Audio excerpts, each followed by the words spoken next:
Hi everybody, it's Meg from Books Off the Beaten Path, and today I will be posting two videos, and one video is a twofer. So I'll be posting 2.5. I can't do a half. Yeah, I can. My little arthritic fingers can do a half. But the reason I'm doing it like this is because I have some life news. If you hold on to the end of the video, we'll talk a little bit about life news. It's not fantastic, but it's not horrible either. It's just life. But anyway, what we're going to do is we're going to start. I was tagged by Philip, a poet reads to write, and he tagged me with this two-fer tag about authors and about book preferences, and so I'm going to do that one first. So that one's kind of like two tags in one. Two tags in one. And then the second video I'm going to record is my review of Candy Striper, which you'll love. You'll love the review of Candy Striper. I hope. Okay, you ready? Here we go. So the first question in the tag video, which is what I'm doing first, the first question is, how many books is too many books in a series? Well, I think that's such an arbitrary, subjective question because, I mean, if you had good characters and good writing, why not 1,000 books? If you had bad characters and crappy writing, one is fine. We only need the one to know where we're standing.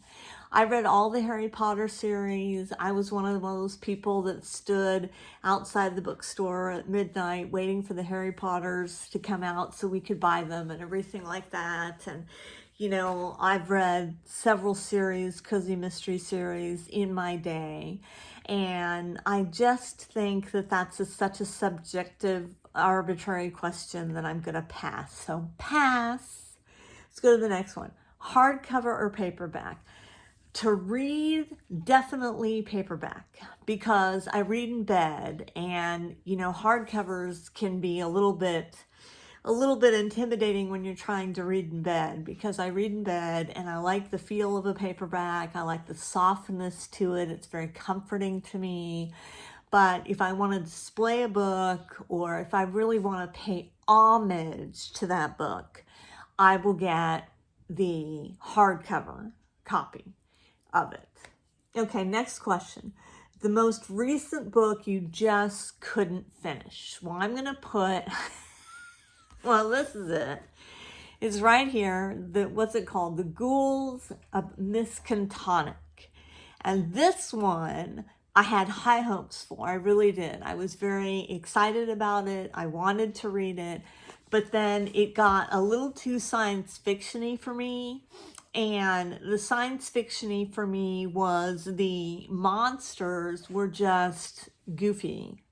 I mean, they were just goofy looking. And that's hard for me to, you know, I want to be scared and I want to be, you know, apprehensive and everything like that. But it's more of what you don't see than what you do see, I think, that creates those feelings. And this one, they introduced the creepy monsters, and they were like little crabs, little fleshy crabs and everything like that. And I was like, no,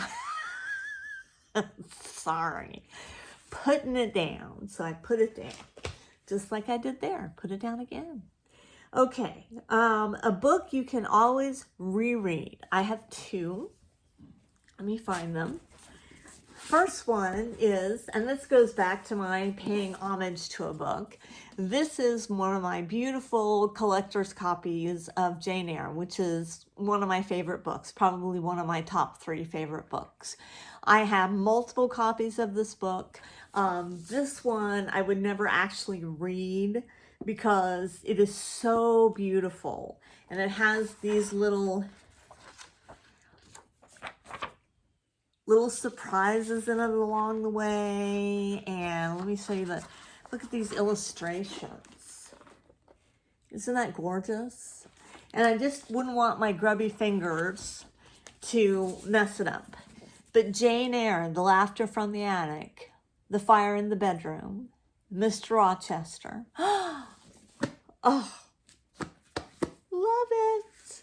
I could reread that, and I often do reread that.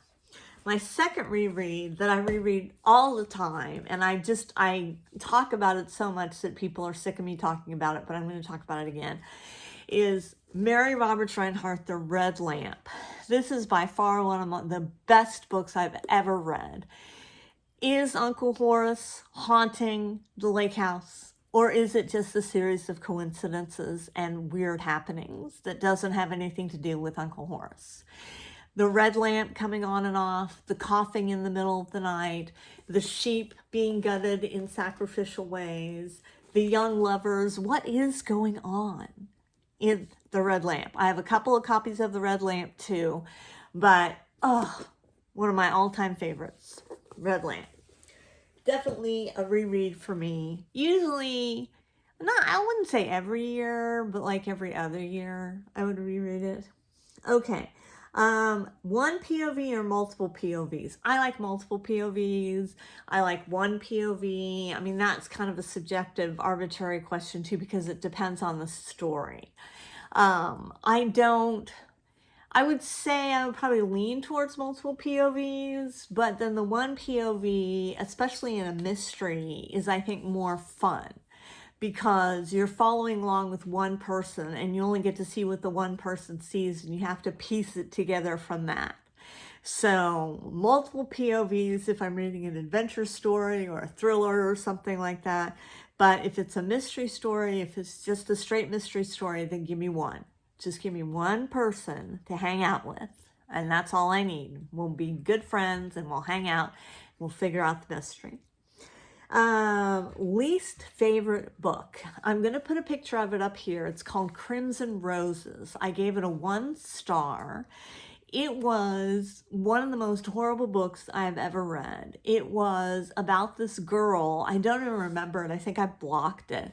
But it was about this girl, and she was really worried about being Christian and was really worried about being a good Christian. And all the good Christians in her life were just terrible to her and mean to her. And she would go to church and they would make her like wash the dishes and everything like that. And then when the love interest comes in, she's like, oh, he couldn't possibly want me because I'm not a good Christian and everything like that. It was awful. It was by Grace Livingston Hill, I think. Anyway, I will have popped that picture up there so you can avoid it at all costs. Okay, can you read while hearing or listening to music? No, not at all. I asked my son this. I asked him all these questions a few minutes ago, just for funsies. And he can do it. He said he can do it if it's instrumental, if it's classical. But I can't even do it if it's classical.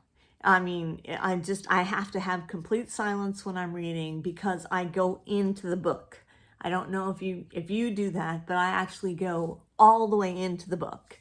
And I need complete silence to see the scenes and to smell the smells and to be there. I go all the way in.